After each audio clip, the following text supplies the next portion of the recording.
Hello guys, good afternoon. Drudge Moto Vlog.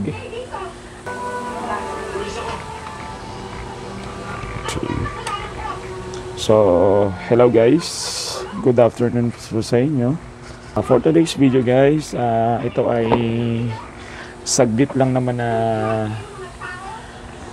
video dahil isosoli ko muna itong Raider FI ng aking kapatid dahil gagamitin niya bukas sa trabaho. Maganda na yung panahon, mainit naman. Kasi yung Raider FI niya gagamitin niya sa pagpasok sa trabaho. So syempre dahil tayo ay nangihiram lang,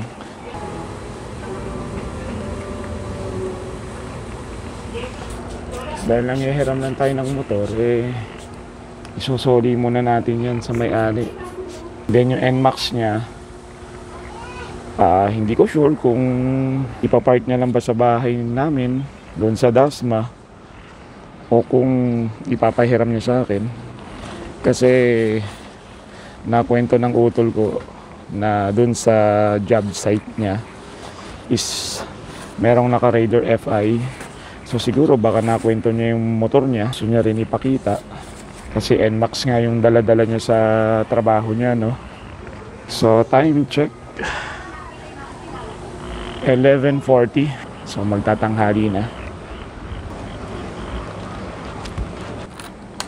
And then dadaanan na rin pala natin yung ginagawa natin ng screen door dahil nakahanap na ako ng aluminum shop na gagawa ng screen door para dun sa main door namin.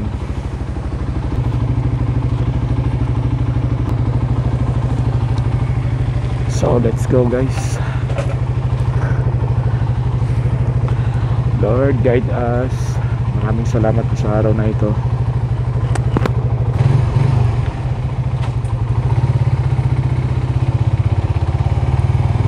So yun na nga guys, itong video na to is napaka iksi lamang, no? Dahil ang content natin today is isosoli lang natin tong Raider FI dahil gagamitin sa trabaho ng aking utol. So ayun, baka mamaya is mag-commute muna tayo. So nagbiblink na yung ating dito sa panel. Mama ng oras na po? Alas 2. Apa. Salamat po.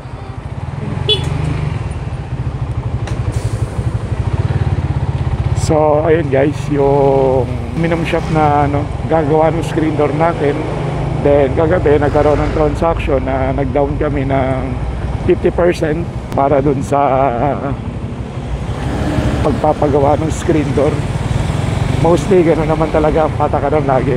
Syempre hindi naman nila magagawa yung project kung hindi sila makakabili ng materyales. So medyo malayo ng konti yung cellphone mic sa aking bibig dahil ito ay inipit ko lamang sa strap nung ating cellphone holder, ano pa tawag dito, kasi nakaano siya parang bodycam style yung aking camera. Kaya kung mapapansin nyo, diretso lang yung camera sa aking panel, sa aking manibela, di ba? Hindi gaya nung nakakabit siya sa helmet, halos makakagalaw-galaw siya ng kung saan ko gusto tumingin. Kasi napansin ko pagka nakalagay siya sa sa bandang dibdib ko, mas wide yung kuha, mas kita yung manibela, yung panel, tapos yung kita niyo yung yung taas tsaka yung baba nung view. Kasi hanggang ngayon nag-iipon pa rin ako ang pambili ng action camera. Yan nga yung GoPro Hero kahit yung 6 okay lang sa akin kasi medyo mataas pa ang value niya. Ang nakita ko nasa around 7,000 to 8,000 pa. Syempre kailangan natin ng mga mic adapter nun, tsaka ng mga iba pang accessories para mas gumanda yung setup ng ating pagmamotovlog. Although meron naman nagtitinda na sa marketplace, ready to vlog na, kompleto na siya. So magpapagas muna tayo.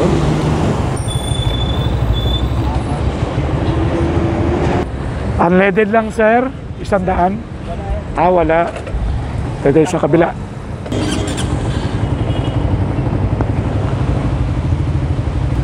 Thank you sir. Thank you. Okay guys, so sana malinaw naman yung aking sinasabi dito sa aking motovlog.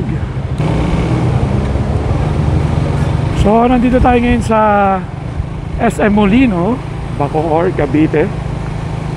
So Raider FI, sasoli muna kita ba dun sa amo mo. Nakakatawa lang no, kasi ako yung motovlogger na walang motor. Sa ngayon ay nanghihiram lamang.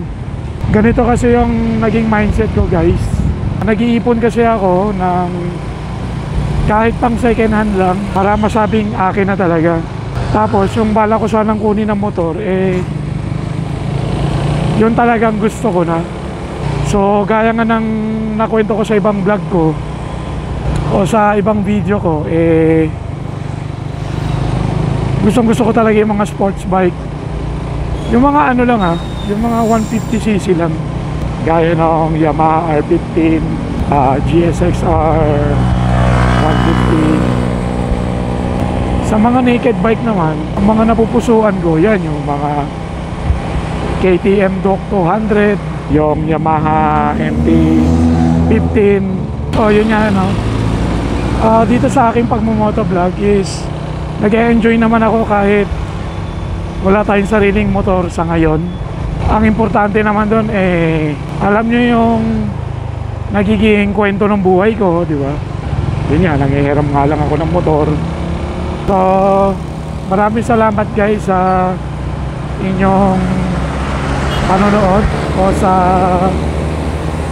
pag-like and subscribe sa aking YouTube channel. Sana kahit paano nai-entertain ko kayo. Di man tayo magaling sa technical pagdating sa motor, so at least yung mga napupuntahan ko o ang mga biyahe ko is masarap sa mata. Kaya huwag na kayong mga mag-like and subscribe, and pindutin nyo na rin ang notification bell para updated kayo sa aking mga ina-upload. Ganon din po sa aking Facebook page, Drudge. I-search nyo lang po is Drudge sa aking Facebook page. And then naubusan na tayo ng sticker, no? Saktong-sakto lang nung napa-embargo natin yung ating motor, naubusan na rin tayo ng sticker. Tsaka yung unang batch kasi ng sticker na pinagawa natin, pang indoor lang yung napagawa natin, kasi nung nabasa yung sticker na pinagawa ko, nasira kaagad. So naalala ko yung mga napagbigyan ko. So meron akong isang subscriber na nakausap na dinikit niya sa kanyang motor, natanggal, na void yung pagka-print. So ayun, yung batch 1 na sticker na pinagawa natin, hahanap tayo ng bagong magpiprint, yung siguradong maganda na at maganda yung quality, yung pag nabasa hindi nasisira yung sticker. Kasi gano'n naman talaga sa una kailangan mo munang malaman, dahil percent ko rin magpaprint ng sticker, yung napagawa ko is sticker paper lang pala. Although merong machine yung gumagawa nun, dahil mostly gano'n ang nakikita ko sa sa mga nagpiprint ng sticker, parang nainganyo ako. Kaya sa batch 2 ng sticker natin, may mababago rin na design. Then i-make sure natin na matibay na yung sticker na ipapagawa natin. So traffic na dito guys, gawa nung labasan na ng mga estudyante dito sa Barangay Salawag. Hinto muna tayo dito saglit guys sa Motor Trade. Dahil nung isang araw may nakita akong NMAX ito. Ayun, nandun pa rin yung NMAX. Yung NMAX na repo. Mag-i-inquire lang tayo. So dito yan sa Motor Trade Salawag branch. Magtatanong muna tayo. Repo na po ba ito, sir? Kaso mukhang wala pa tang price na. Wala pang price. Meron na. Tanong ko na, sir, magkano yung ano niya? Okay. So balak pa daw kunin ng may-ari. Kasi alam ko meron palugit yan, sir, no? Ayun, sir. So ayun guys, meron silang version 3 nung NMAX. Pero wala pa silang display nung V3 na Aerox. Dami nilang mga guys, repo.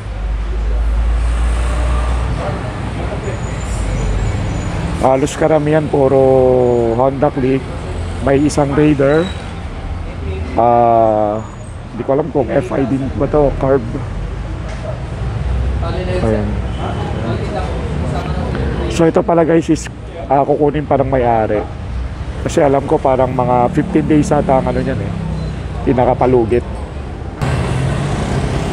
So halos karamihan talaga puro scooter, no? May Mio gear doon sa unahan. Then meron ding Mio I na puti, tsaka Mio I na black.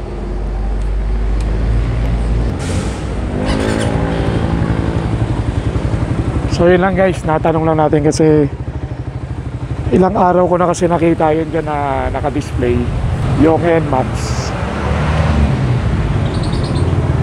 Kukunin pa pala nung may-ari.